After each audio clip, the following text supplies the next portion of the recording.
at Dingalan's Beach. Beach with tropa nating Jericho. Fuck white bitch. So ngayon maliligo tayo. Saan na sila? Hanapin natin muna sila Tito. So sila Michael. Ewan ko, nasan sila? Yun. Doon sila. Wow.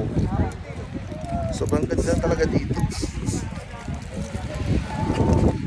Ang third day ng tour dito sa Dingalan. Last day na natin, Eko. Anong masasabi mo dito sa Sulit po. tropa na? Sulit. Tapos Oras natin na na maximize natin. advantage lang namin dito kasi meron kaming kakilala talaga sa kami bahay. Diba? May kapamilya kami. May kapamilya yung kaibigan namin dito sa Dingalan, taga sa Nueva Ecija. Sa ano sila, Gabaldon. Actually, hindi kami masyado gumastos talaga. Tipid. Pero kung halimbawa mag-aano ka dito, talaga magbabakasyon ka.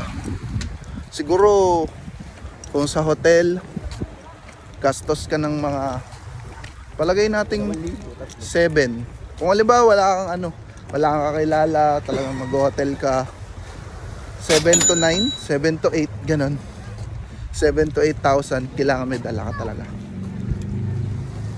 Kasi kung pupunta ka pa nga ng kung pupunta ka ng lighthouse, may rentahan sila 2,500 ata yung nila, yung renta nila sa barko para mapuntahan mo yung lighthouse. Di ako sure doon pero yun lang yung base na narinig ko. Tapos nung pumunta kami dito sa may view deck, tama ba? Sa may view deck, nung pumunta kasi kami doon, yung kasama nga namin na taga dito, so nakita na nila yung view deck. Kung 3 lang kami papasok, mahal.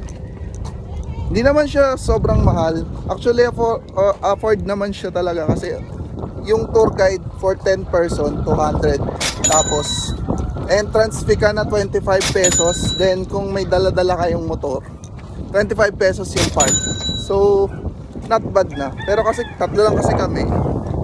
Kung papasok kami doon, parang hindi siya magiging worth it. Pero ganda talaga dito.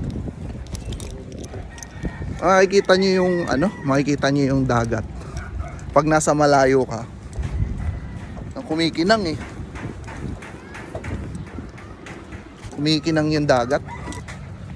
Init. Yan lang, meron tayong shades. Madala kasi ako pre nung nag-unisan kami. Di ba? White sand, beach.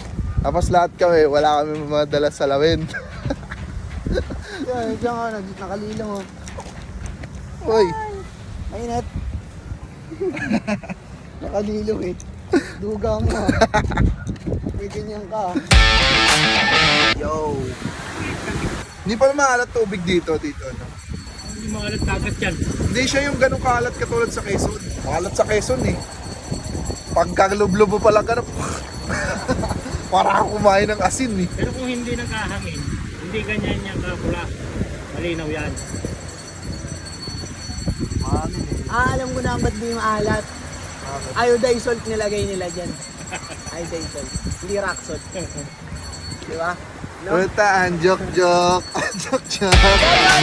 Ayun guys, tapos na kami maligo sa beach ng Dingalan. So, bucket list number 3.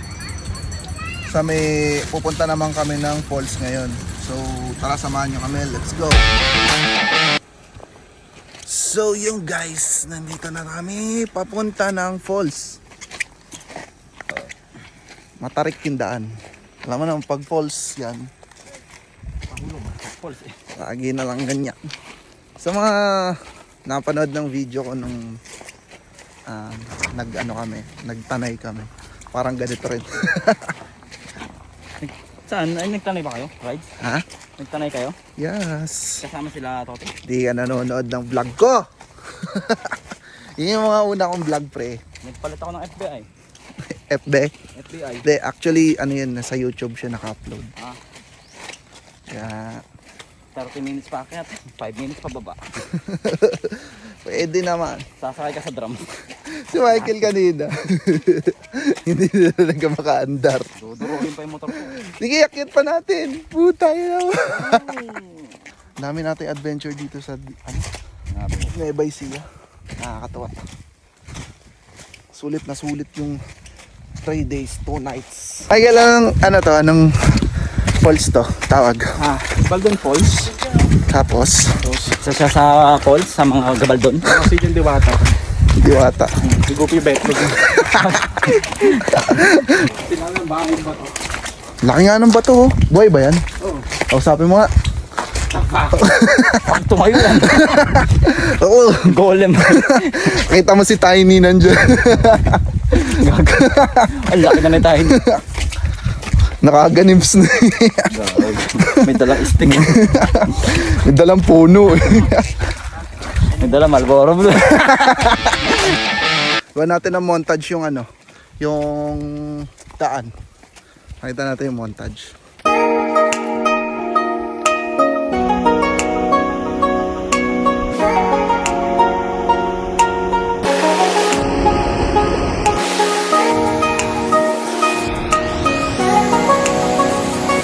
So welcome to Gabaldon Falls. Yan. Kita nyo ngayon, sobrang ganda mga lodi. Sobrang ganda. Yeah. Sobrang ganda. Yan si Michael, nauna na. Bukad niya na. Malalim. Wow. So itong falls na to, very nature talaga. Gusto niyo na relaxing dito sa May Gabaldon. Ito na yon. Tapos natin ang beach kanina sa May Dingalan, Gabaldon, Nueva Ecija naman. Ito ang mga masasarap na falls, katulad ng mga very nature. Sobrang ganda. So marami na rin maalis, no? So paligo rin kami. So samahan nyo kami, tara, let's go!